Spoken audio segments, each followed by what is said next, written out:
దేవుడు యథార్థవంతుడు, యెహోవా వాక్కు నిర్మలము. తన శరణు జొచ్చు వారందరికీ ఆయన కేడెము. ఇంకో మాట చదువుకుందాం. 2 సమూయేలు 22:31 అమ్మా. 31. దేవుడు యథార్థవంతుడు, యెహోవా వాక్కు నిర్మలము. శరణు జొచ్చు వారికి అందరికీ ఆయన కేడెము. ఇంకో మాట చదువుకుందాం. కొరింథీయులకు రాసిన మొదటి పత్రిక 11వ అధ్యాయం 28వ వచనం నుండి చదువుకుందాం. కాబట్టి ప్రతి మనిషితో తను తాను పరీక్షించుకొనవలెను. అలాగు చేసి ఆ రొట్టెను తిని ఆ పాత్రలోది త్రాగవలెను. కనుక మనం చదువుకున్న భాగంలో మనం ఏం చూసామంటే, దేవుడు యథార్థవంతుడు, ఆయన వాక్యం, ఆయన వాక్కు నిర్మలము. ఆయన శరణు వచ్చిన వారందరికీ ఆయన ఏం చేశాడంట? కేడెము. కనుక ఇంత గొప్ప ఆధిక్యత కలిగిన దేవుడు కనుక మనల్ని తన బిడ్డలుగా చేసుకోవటానికి, మనలో ఉన్న విషయాన్ని విరగొట్టడానికి ఆయన తన ప్రాణమును మన కొరకు దారబోసాడు. కనుక ఆయన సొత్తుగా, ఆయన ప్రజగా మనం చేసుకోవటానికి, ఆయన స్వకీయ సామ్రాజ్యంగా మనం ఉంచుకోవటానికి ఆయన ఏం చేసి మనలో ఉన్న విషయాన్ని విరగొట్టేసాడు. కనుక ఒకప్పుడు మనలో యథార్థత లేదు. ఏముంది? కపటం ఉంది, అన్యాయం ఉంది, అక్రమం ఉంది, దుర్మార్గత ఉంది. అయితే ఇప్పుడు మన ప్రభువు యథార్థవంతుడు కనుక మనం కూడా ఎలా ఉండాలి? యథార్థవంతులుగా ఉండాలి.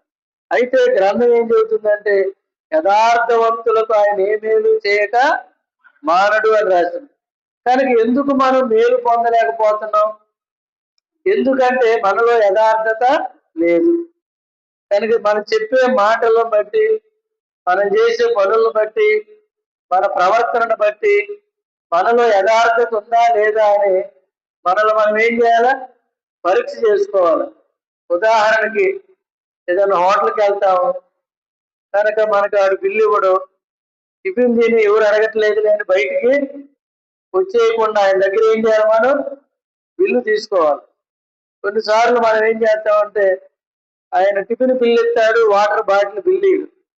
అరే వాటర్ బిల్లు ఏముందలే, వాటర్ వేయడానికి వస్తే మన మనస్సాక్షి ఎట్టుండట్టు?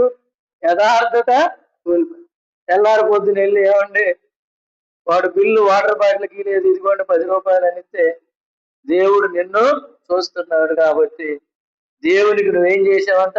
భయపడ్డావు. కనుక అందుకని యెహోవా యందైన భయము పవిత్రమైంది. కనుక నీ యథార్థతను నువ్వు ఎప్పుడు కూడా ఏం చేయాలా? కాపాడుకుంటా ఉండాలి. కనుక ఏముంది లేరా ఈ కొద్దిగా ఏం చేస్తారు అది ఇది అంటారు. నిన్న ఏం జరిగిందంటే, ఒక భూస్థాపన కార్యక్రమం వాళ్ళకి తెలియదు. వాళ్ళు పాపం ఒక గోతాడు కొబ్బరికాయలు వేసుకొచ్చారు. అయ్యా ఆమెను ప్రభువు నమ్ముకుని ఉందయ్యా, ఆమెకు అట్లా చేయకూడదయ్యా, మహిమకరంగా దేవుని కొరకు జీవించిన వ్యక్తి అయ్యా, అలా అన్యాచారాలు చేయకూడదంటే సరేనయ్యా, అట్లా చెయ్యం మేము. ఆ భక్తిగా జీవించింది, యథార్థంగా జీవించింది, ఆమె జీవించిన జీవితాన్ని బట్టి మేము ఆమెని భూస్థాపన తీసుకెళ్తామన్నారు. కనుక ఆ విధంగా ఆ మనస్సాక్షితో ఏం చేశాడంటే దేవుడు మాట్లాడాడు అనమాట. ప్రవక్త అయిన వాడు అంటే దేవుని బిడ్డలుగా మనం ఏం చేసామంటే, దేవుని ముఖ కాంతిలో దేవుడు ఉన్నట్టుగా మనం కూడా ఉండాలని దేవుని యొక్క ఉద్దేశం అన్నమాట. అయితే అపవాది సాతాను మనల్ని యథార్థత నుంచి ఏం చేస్తున్నాడంటే తొలగించేస్తున్నాడు. చాలా చోట్ల సంఘాల్లో దేవుని డబ్బుని ఏం చేస్తున్నారంట? దొంగిలిస్తున్నారు. దేవుని మందిర ఆవరణాల్లో దేవుని బిడ్డలని చెప్పుకునే వారు లెక్క చెప్పకుండా, కనుక వాళ్ళు ఏం చేస్తున్నారంటే యథార్థంగా జీవించలేకపోతున్నారు. కనుక ఇలాగ సంఘాల్లో కానీ, మన వ్యక్తిగత జీవితంలో కానీ, కుటుంబంలో కానీ భార్యకి ఒకటి చెబుతాం అబద్ధాలు, నేను ఇక్కడే ఉన్నాను, పక్కనే ఉంటున్నాను. కనుక ఈ రీతిగా ఎక్కడ కూడా మనం యథార్థతను తప్పిపోతే దేవుడు మన కొరకు దాచి ఉంచిన, సిద్ధపరిచిన మేలును మనం ఏం చేయలేమంట? అనుభవించలేం. చిన్నదైనా సరే మనం అబద్ధం చెప్పామంటే అది పాపమే. కనుక ఒక ఆమెతో మనం మాట్లాడితే ఆమెకు ఇష్టం ఉండదు, ఆమె కనపడింది మాట్లాడాం, ఆ వచ్చింది ఎదురు మాట్లాడేమని చెప్పాలే కానీ మాట్లాడలేదని మనం ఏం చేయకూడదు, చెప్పకూడదు. దేవుని దృష్టిలో నువ్వు నిర్దోషిగా కూడా ఏం చేయకూడదంట, కనపడకూడదు. కనుక ఆయన మనల్ని యథార్థవంతులుగా ఉంచాడు కానీ నిర్దోషులుగా ఆయన మనల్ని ఉంచలేదు. అందుకని ఇక్కడ ఏమని ఉందంటే తన్ను తాను పరీక్షించుకుని అలాగా రొట్టెలో బలలో మనం చేయాలి. చివరి దినాలు, అంచె దినాలు, అపాయకరమైన దుర్దినాల్లో ఉంటున్నాం. దేవుని మందిరానికి వచ్చిన నీ చూపులో, తలంపులో, ఆలోచనలో యథార్థత ఉందా లేదా? కనుక నీ చూపు ఎలా ఉంది, నీ ఆలోచన తలంపులు ఎలా ఉన్నాయి, నీ ఊహలు ఎలా ఉన్నాయి, నువ్వు నడిచే నాటక ప్రవర్తన అన్ని ఎలా ఉన్నాయి అని ప్రభు బలలో చేయబోయే ముందు మనం ఏం చేయాలా, పరీక్ష చేసుకుంటా ఉన్నారు. కనుక పరీక్ష చేసుకోవాలంటే ఏం చేయాలా, పరిశుద్ధ గ్రంథాన్ని మనం ధ్యానించాలి. ఈ పరిశుద్ధ గ్రంథం ఏంటి, యథార్థమైంది. కనుక ఏమని రాసింది, నీ వాక్యము నా పాదములకు దీపము, నా త్రోవకు వెలుగై ఉన్నది. అందుకని కీర్తనకారుడు 19వ కీర్తనలో రాశాడు, ఈ గ్రంథము యథార్థమైనది అని. కనుక ఇది నేను నడిపించేది, నీకు మార్గాన్ని చూపించేది, నువ్వు నడవలసిన మార్గాన్ని నీకు బోధించేది. ఈ వాక్యం చదవకుండా నువ్వు యథార్థంగా ఏం చేయలేవంట, నడుచుకోలేవు. అందుకని 19వ మాట చూడు అమ్మా. అవునమ్మా, కరెక్ట్ గా చెప్పు. యెహోవా నియమించిన ధర్మశాస్త్రము యథార్థమైనది, అది ప్రాణమును తెప్పరిల్ల చేయును. యెహోవా శాసనము నమ్మదగినది, అది బుద్ధిహీనులకు జ్ఞానమును పుట్టింది. కనుక ఇది చాలా ప్రాముఖ్యమైన విషయం. కనుక యథార్థమైంది. కనుక ఒక చోటుకి వెళ్ళాము, మరి వాళ్ళు ఎట్లా ఉన్నారంటే డాక్టర్లు అందరూ చెప్పారు, ఏమని చెప్పారు, అమ్మా నువ్వు చనిపోతావు, బ్రతకవు, కనుక నువ్వు నమ్ముకున్న దేవుణ్ణి నువ్వేం చేయమన్నాడు, ప్రార్థన చేసుకో అన్నాడు. అప్పుడు వీళ్ళు ఏం చేశారంటే ప్రార్థన చేశారు. ఏమని చేశారు, దాని ఆరోగ్యమును దానికి తిరిగి మరలా రప్పించును, సత్య సమాధానమును నీకు అనుగ్రహించదును. ఎక్కడుంది ఈ మాట, ఇర్మియా 33:6. కనుక ఈ మాట ఆ రోగి వెందే విశ్వాసం ఉంచింది. కనుక యథార్థం అన్నమాట. కనుక దేవుని వాక్యాన్ని మనం ఏం చేయాల, నమ్మాల. వాక్యము యథార్థమైనది అని మనం ఎప్పుడైతే ఈ వాక్యము వెలుగులో మనల్ని మనం పరీక్షించుకొని వాక్యానుసారంగా నడుస్తామో అప్పుడు మనం అటు ఇటు తిరిగిపోం. కనుక ఈ వాక్యం అనేది మనకు లేకపోతే, కనుక ఈ వాక్యం పట్టుకుని కూడా చాలా మంది పాపం చేస్తున్నారు. పాపం చేయడానికి వెనుకంజ వేయట్లేదు. సేవకులే కాదు, బాధ్యులే కాదు, విశ్వాసులే కాదు, పాపం చేయడానికి ఏమాత్రం కూడా వాళ్ళు వెనుకంజ వేయట్లేదు. అందుకని ఏం రాస్తున్నారంటే 12వ వచనంలో ఇక్కడ ఏమనుందంటే, తన పొరపాటులు కనుగొనగలను వాడెవడు, నేను రహస్యముగా చేసిన తప్పులు క్షమించి నన్ను నిర్దోషినిగా తీర్చు. దురభిమాన పాపంలో పడకుండా నీ సేవకుని ఆపు, వాటిని ఏలనీయకము. అప్పుడు నేను యథార్థవంతుడిని అధిక ద్రోహం చేయకుండా నిందారహితుడిగా ఉంది. ఎక్కడుంది ఈ మాట, 19వ అధ్యాయం 12వ వచనంలోనే ఉంది.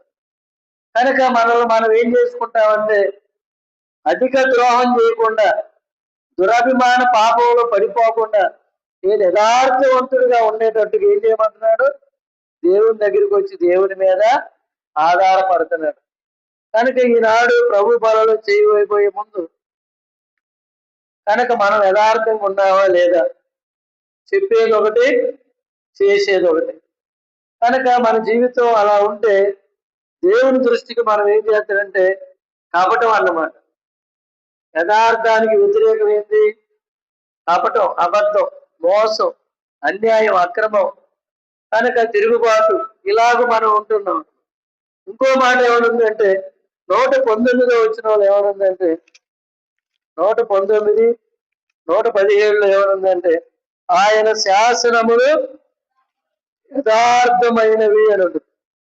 ఆయన శాసనములు ఏమైనవి అంట 137 అమ్మా, 137 ఏమనుంది, యెహోవా నీవు నీతిమంతుడవు, నీ న్యాయ విధులు యథార్థములు. కనుక ఎందుకు నన్ను ఇట్లా చేశాడు, ఎందుకు నాకు షుగర్ వచ్చింది, ఎందుకు బీపీ వచ్చింది, ఎందుకు గుండె జబ్బు వచ్చింది, కనుక ఇవన్నీ మనం అనుకుంటే ఆయన తప్పు అన్నమాట.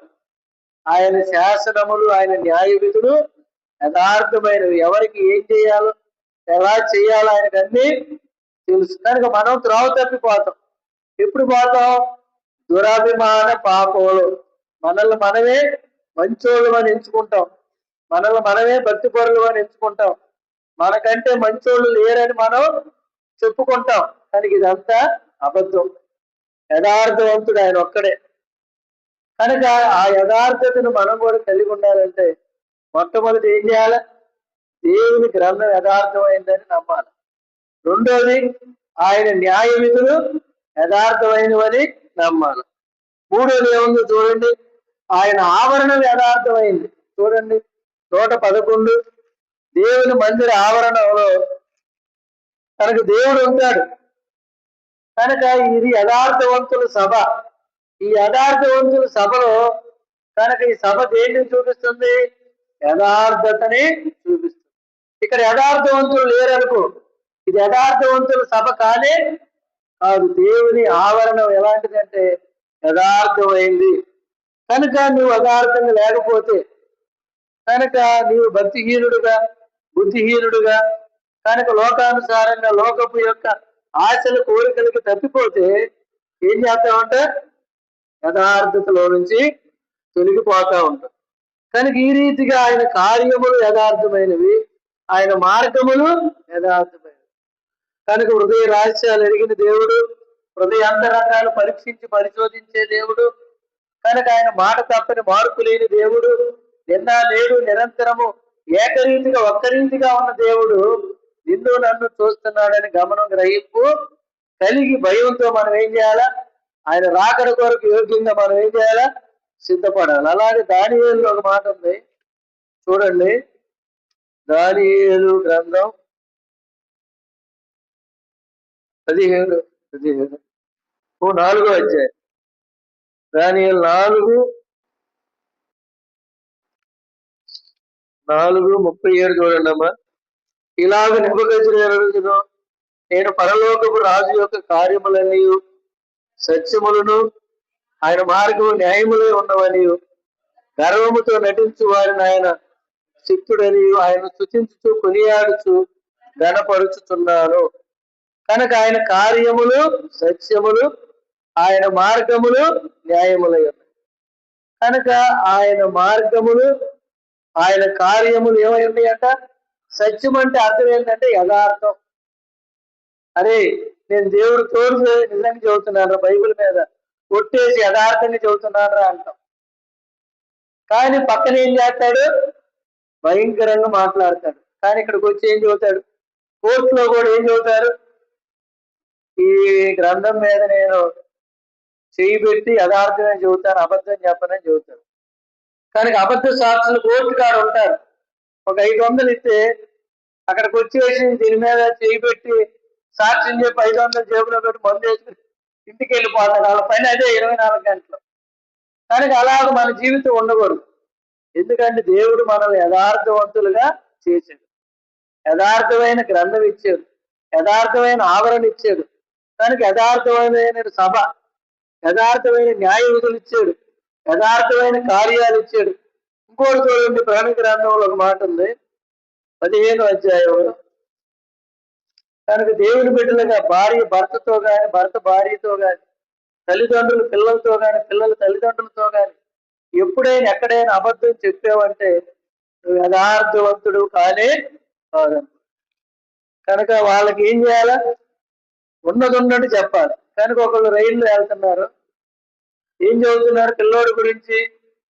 ఏదైనా పిల్లోడు టికెట్ అంటే వాడు 5 ఏళ్ళేనండి అని చదువుతున్నాడు. ఈ పిల్లోడు ఏం చదువుతున్నాడు? 9 ఏళ్ళంటే నాకు అంటున్నాడు. ఎవరితో? టీసీతో.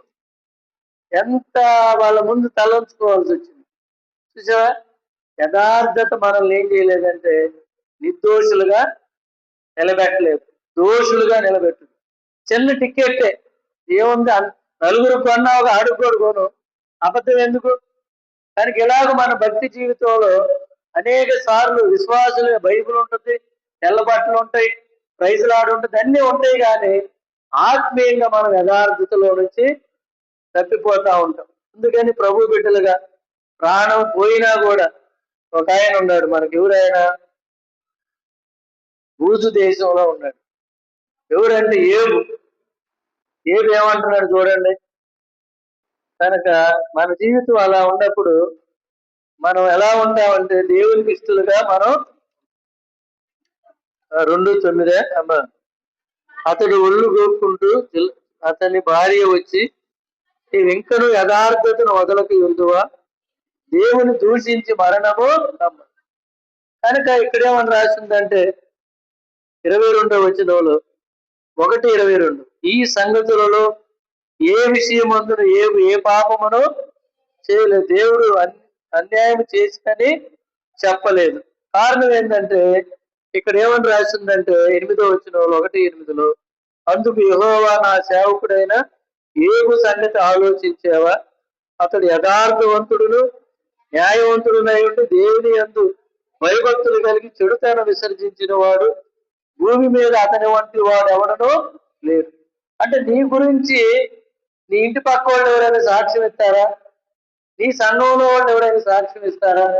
నువ్వు పనిచేసే ఉద్యోగం చోట నీ గురించి సాక్ష్యం ఇస్తారా?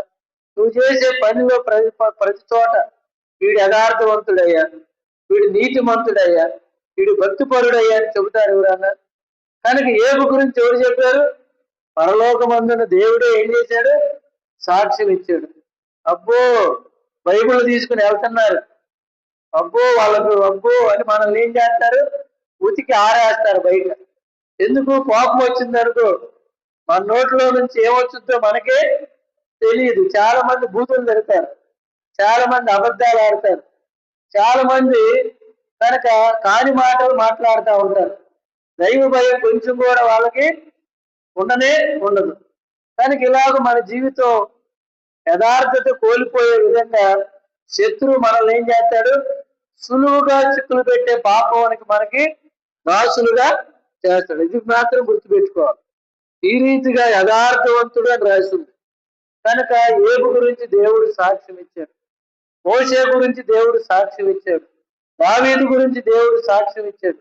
నీ గురించి, నా గురించి, మన గురించి కూడా ఫలానా ఫలానా ఆయన యథార్థవంతుడు. చూసుకో, ఏదైనా సరే ఎన్ని పరిస్థితులు వచ్చినా, ఎన్ని బాధలు వచ్చినా, ఎన్ని శోధనలు వచ్చినా, ఎన్ని ఇరుకులు వచ్చినా, ఇబ్బందులు వచ్చినా, దేవుడు నన్నిట చేసాడే, దేవుడు నన్నిట బాధ పెట్టాడే, నేను అనవసరంగా దేవుడిని నమ్ముకున్నానే అని ఎవరైనా వచ్చి మనతో చెప్పినప్పుడు మనం ఏం చేయకూడదంట?